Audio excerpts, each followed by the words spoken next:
what we're demonstrating here is pretty much a simple cupping procedure. This is cupping therapy, and there's lots of different forms of cupping. What we're demonstrating here is dry cupping.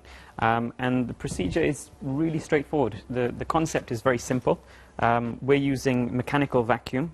You can use heat and various other ways of creating a suction, but we're just basically using a mechanical vacuum pump.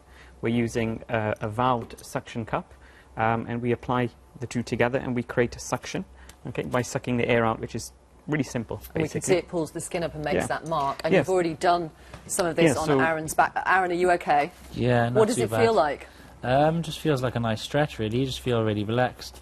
You feel relaxed? Yeah, it's really nice. Right, so that's pulling the suction, is obviously the vacuum that's created is pulling the skin up. Yeah. What's the point of it, Riz? Okay, so generally people find it very, very relaxing, and it does lots of things, actually. We can see from what's happening right now that there's something going on. So it's not simple placebo, there's some physiological changes that are happening right now. When we have suction, we have a negative pressure. So many times when we have injuries and we have tissue damage, we have a phenomenon known as inflammation occurring. Now, when inflammation happens, you get more blood in an area, and often you get pressure in an area. And where that tissue becomes pressurized, often you get nerve endings that stretch, because we're made up of a closed system. There's no way for that to go very easily. So quite often this is why we get swellings and things. A simple example is if you've ever sprained your ankle, you'll feel that it kind of swells up and it feels really tight, and that tightness causes a lot of pain. And what's your expertise, what's your background? Because you're a registered chiropractor. That's correct, yeah.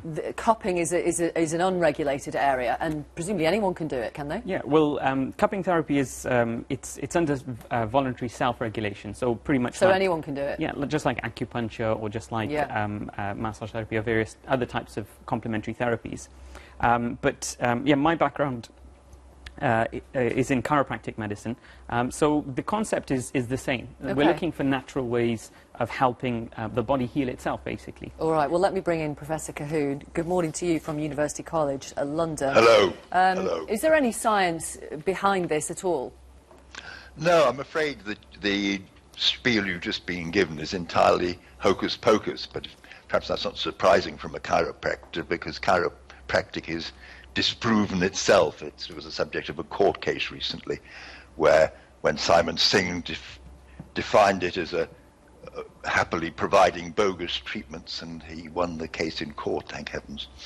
So no, it's just pulling up a bit of skin. It's not going to affect the muscle to any noticeable extent, and taken to extreme it can cause harm. It usually doesn't. It's usually just well, what Ben Goldacre would call a voluntary tax on the gullible. Right, fair enough.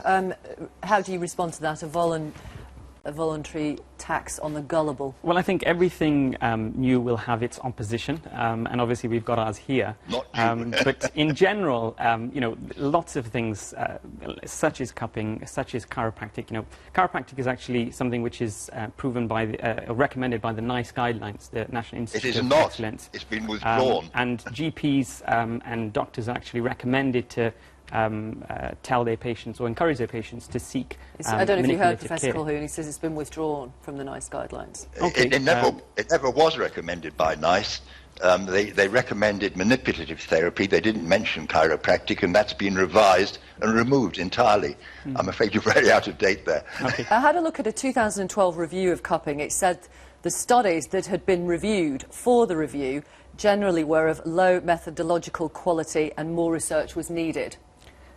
Well, Victoria, what I'd say is that a good example is, you know, just now we were talking about maternity and childbirth and so forth. Science often takes a long time to catch up with what actually works. And when you have, sometimes, unfortunately, out of arrogance, the idea that we know everything and that we can prove and understand everything, we sometimes forget that sometimes the things which are known to have worked for a long time are actually very beneficial. And what you'll find even in, for example, midwifery, they're going back to find out that a lot of the things that midwives have been practicing for centuries are actually now scientifically proven. You can see Professor Colquhoun's face. He's shaking his head. He's got a wry smile. Final word to you.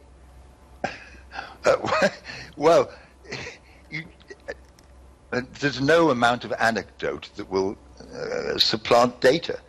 They simply need some proof. There isn't any proof. There's it's not been properly tested. Acupuncture has been properly tested and shown not to work. Most complementary therapies fall into one of two categories. They're either disproven, like acupuncture and chiropractic, or they're unproven, like cupping. People should not be selling unproven treatments for money. Okay. Aaron, just want to check you're okay. Yeah, not too bad. Okay, not too bad. All right. Thank you very much for showing us this. Professor Colquhoun, thanks for your time. Riz Stuleman and Aaron Otley, thank you for being the man on the couch.